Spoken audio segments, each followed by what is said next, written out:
અંજાર નગરપાલિકાના શાસક પક્ષના નેતાના વોર્ડ નંબર 2 માં ગંદકી જોવા મળે છે। શાસક પક્ષના નેતા શું કરે છે? બહારથી આવતા યાત્રાળુઓ ગંદકીમાંથી પસાર થવા મજબૂર બને છે।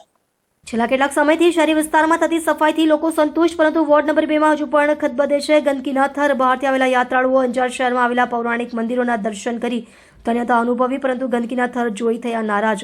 થોડા સમય પહેલા જ કચ્છ જિલ્લાના એક અગ્રણી દૈનિક શાંતિ પેપરમાં રજૂ થયો હતો અહેવાલ, પરંતુ કાઉન્સિલરો ઘોર નિંદ્રામાં હોય તેવું સ્પષ્ટપણે લાગી રહ્યું છે। વાત કરીએ તો અંજાર નગરપાલિકા દ્વારા છેલ્લા કેટલાક સમયથી શહેરમાં સમયસર સફાઈ થતી હોવાથી લોકોએ રાહતનો શ્વાસ લીધો છે, પરંતુ વોર્ડ નંબર 2 કે જ્યાં અંજાર શહેરની સ્થાપના કરનાર દાદા અજયપાળ અને જેસલ તોરલનું મંદિર સમાધિ આવેલા છે, આ સ્થળે સમગ્ર ગુજરાતમાંથી લોકો દર્શન કરવા આવતા હોય છે, ત્યાં જ ગટરો ઉભરાઈ છે। આ પ્રવાસીઓએ આજે ગંદકીથી કંટાળી મીડિયા સમક્ષ પોતાની નારાજગી વ્યક્ત કરી, ત્યારે શાસક પક્ષ નેતા એસીમાં બેસીને પોતાની કામગીરી દર્શાવે છે, તેને લઈને સવાલ ઉઠાવ્યા।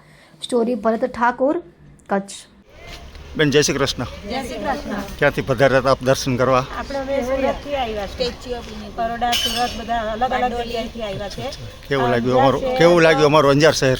અંજાર શહેર તમારું સરસ શહેર છે, બધું જ સારું છે, પણ તમારા અહીંયા શહેરની અમે બધી રીતે ખુશ છે, પણ ફક્ત ગંદકીથી અમે બહુ નારાજ છે એમ, કારણ કે અહીંયા એટલી બધી ગંદકી ફેલાયેલી છે ને કે વાત જ ના કરો, તરતથી રોગચાળો ફાટે, કોઈ યાત્રાળુ આવતા અટકી જાય। અહીંયા નરેન્દ્ર મોદી કે છે સ્વચ્છ ગુજરાત, હા, તો પછી આટલું ચોખ્ખાઈ કરે એટલી માંગણી છે અમારી, બીજું કંઈ કહેતા નથી અમે।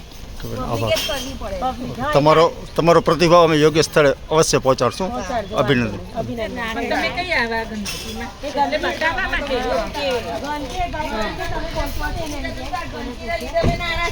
એટલે